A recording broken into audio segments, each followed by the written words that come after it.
All right, welcome back from that break. And before we went for the break, we were telling you that our guest is ready. And of course, he's no other than Bishop Obi Obiajulu, who is the Delta State ADC Publicity Secretary. Obi Obiajulu, Good morning to you. Thank you for having me in the program. It's a privilege.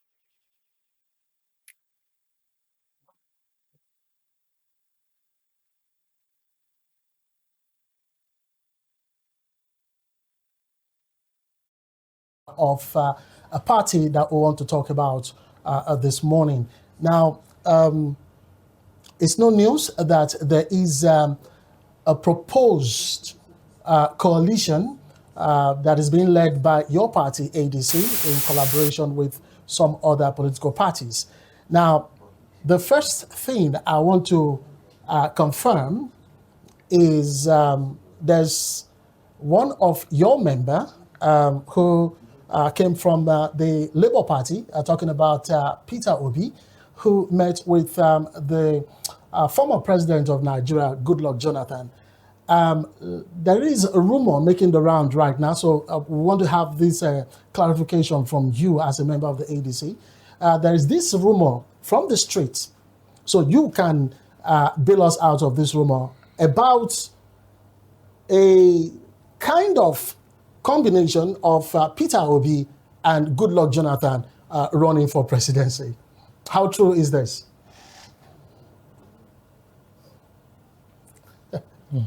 Thank you very much. First and foremost, I want to say this that um, anybody can have meetings. Meetings is one of it's a very popular way of people conversing in Nigeria, especially in the political space. And but for Goodluck Jonathan, the former president of Nigeria, he has not made any declaration that he wants to run for Good. any seat for the seat of presidency. So I think that's just a speculation on the streets from people who are misinformed. Yes. All right, let's go into the business of the day. Like I said, it's no news that there's going to be a kind of proposed coalition, an alliance of some political parties that will want to come up together and bring up some candidates that would, face the incumbent, talking about the sitting president, Bola Ahmed Tinubu, going into the general elections. If you can throw light on this particular one, we have, they call them the big threes. They are in the party. Don't you think in picking whoever is going to be representing this coalition, for instance, don't you think ego will come into play? But when we talk about the big threes, from the former vice president of Nigeria, Abubakar Atiku, from the Labour Party who contested the 2023 presidential election, Peter Obi, and of course, Rabiu Kwakwanso of the NNPP. These are political heavyweights who, I mean, like I said, ego might just be playing right here. Don't you think this might cost, this alliance? Thank you very much. First and foremost, I want to say that the ADC as a political party is really happy because of all the big ways who has joined the coalition. Because the coalition simply means a coming together. You get it coming together, and this coming together of the big weights, like the ones you've mentioned, like the former vice president Atiku Abubakar, the former governor of Anambra State Peter Obi, and of course Rabiu Kwankwaso of NNPP, coming together as a coalition is a very big thing for ADC because with that we have a formidable force. And talking about interest, interest is personal when it comes to politics. And for ADC and the coalition together, we are looking for level ground where the interest of personal interest of people are shoved apart, and the interest of the people, the masses, is put into play, because at this time, with all this coalition, there is a formidable force that has joined ADC. And if personal interest comes in, then the alliance is bound to be destroyed, because even the Bible said that two cannot walk except they agree. And you remember the mantra, united we stand and divided we fall. So for ADC, or the peak populace of Nigeria in particular, when it comes to defeating the incumbent government, these big trees have to put aside their uh, personal interest. Personal interest, in the sense that if you see that your personal interest is overriding the public interest, the people of Nigeria, keep it aside, because Nigerian politics has gone beyond personal interest. What we need in Nigeria now are people, credible people, who are ready to make a change, a positive change in Nigeria. Credible people who are ready to include the youths in governance and retire the recycled old politicians. And if you might ask me, yes, on the mouths of the people on the street, there's a candidate that everybody wants to field in. Though in ADC, we have no candidate right now. All these names you mentioned are just big wigs and aspirants. They are leaders of the party. They are aspirants also. Though many of them we have not known what their political stand is, but eventually we shall know after the primaries. Thank you. All right, I will come back to the big weights. But before I talk about the big weights, because we will have to talk about them, whether they are party leaders or not. What I want us to look at is the issue of this coalition.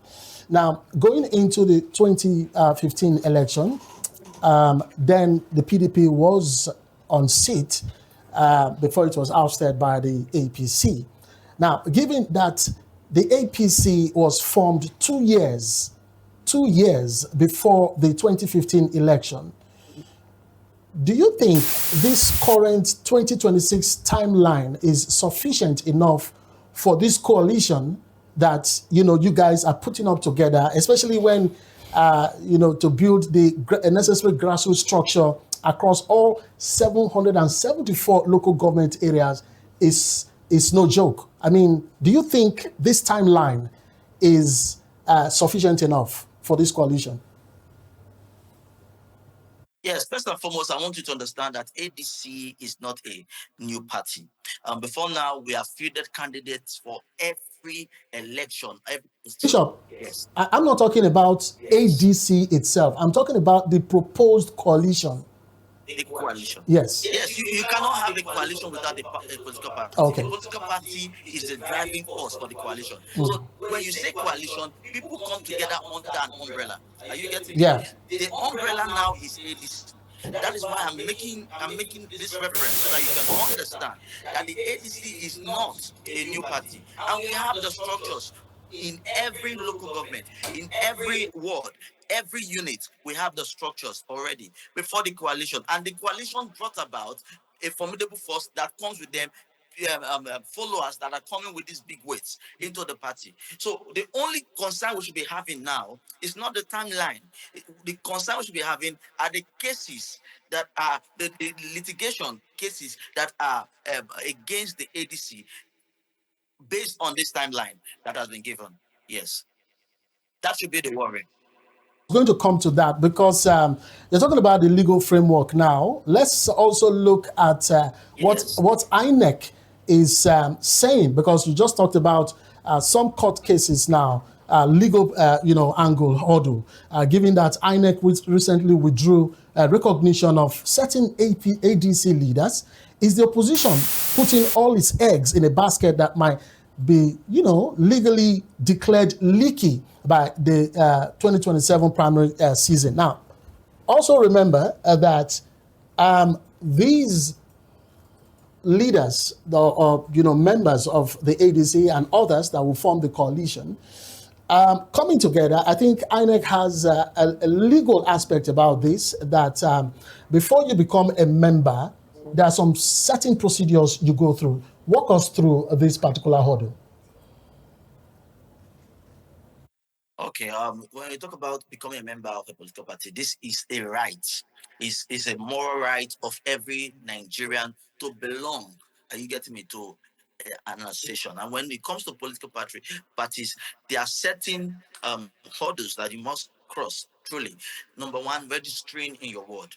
And you see, these big weights, they have done the needful. They have done the needful.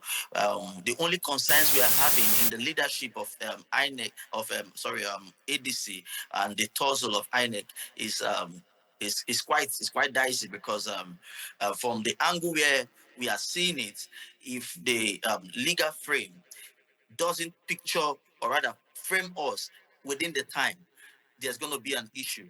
And this issue can only be resolved also legally, because we're trying to have a Nigeria that is law abiding, that is not compromised. When I talk about compromise, I'm talking about the judiciary. If we don't have a judiciary that is compromised by the ruling party, I think within the time frame they will fall and give judgments. Yes.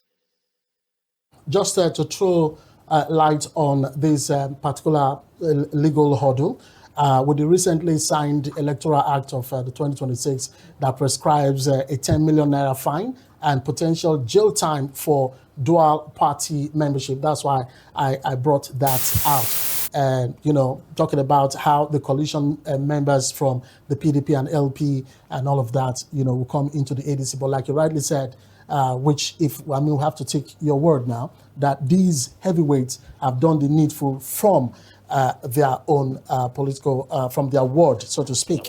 Yeah. So before I let you go, there's something I want us to actually talk about, and that has to do with ideologies. Different members now from different political parties, and of course different ideologies that is shared in their previous political party. Like, for instance, the Labour Party's consumption to production mantra.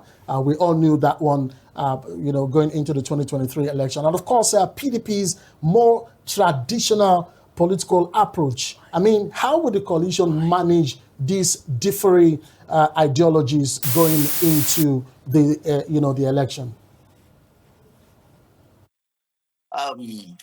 Number one, you must understand that the Nigeria of today is not the Nigeria of yesteryears. And since we are growing with the global world, it's expected that a lot of changes should happen. And since we have metamorphosed from that old system into a new system where people want the right thing to be done, where the masses have cried out and they have seen the loopholes in government, they have seen the corruption, they have seen how our monies are being looted, we are looking for a means through this political party ADC, with the forthcoming election, to vote in the right candidates who will bring the change that we desire.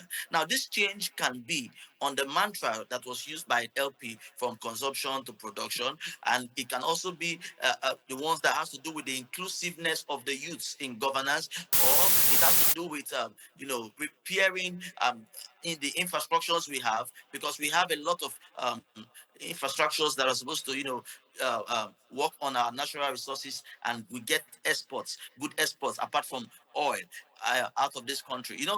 There are a lot of things that we can put in place, and the coalition brings about a coming together of people with different ideologies. Now, when these ideologies come together, we'll look for an aligning balance where we can field in all the good ideas and take away the rots. Yes, thank you.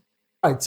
Lastly, before I let you go, my last question for today is still on ideologies. Now, we have heard, especially going into the 2023 elections, these heavy stalwarts in your political party right now, the big threes, like I said earlier on, they also said the things that the ruling party is doing right now, talking about subsidy removal, talking about the economic policies and reforms that we're seeing the Tinubu administration is carrying out. They also talked about it, that these are the things that they are going to be doing. So what, beyond this common, goal of unseating the president, which is Ahmed Tinubu, does the coalition possess a unified policy, alternative for the Nigerian economy that can distinguish it from the current administration? Is there anything like that at least will make the populace to say, okay, let's go into the election and get these guys in and remove the sitting government. Yes, of course. Yes, of course. When I talk about ideologies that are people-based policies, like for instance, you mentioned that of subsidy. Now, when subsidy was removed, what was the balance used for? You get it? There was no alternative to cushion the poverty level of the people. The suffering of the people increased, and a lot of things got bad. You see, like I said, this coalition brought about people with different ideologies. Now, the big weight like Kwankwaso has his own ideology. Atiku Abubakar has his own, and of course, Peter Obi of the LP, former presidential candidate of LP, has his own ideologies. Like I said, we are looking for a place, a balance, where you bring your idea, you bring your idea, you bring your idea. We work together. You get it, to know what needed to be done, because sometimes one person's ideology might not be the best for the masses. So we pull these resources together, like you said. um, Little drops of water makes a mighty ocean. So from you, from this, from that, and from the masses, what the masses want. Because right now, it is not just about the ideologies of those people who have their personal interest for running for presidency, but also the ideology of the masses, the people who are going through this suffering, the people who are facing these challenges, the people who are buying fuel at an exorbitant price, the people who are paying house rents at a very high price, the people who could not build anymore, the people who could not farm, go to their farm, people who are insecure, people who are facing insecurity and challenges and death and robbery and so on and so forth. Now, the ideology they are bringing to the table will have to look for solutions, not just what we want, not just what we say as usual, not just business as usual. Like every time it gets to the time of campaigning, you see people making different kind of promises that they never keep.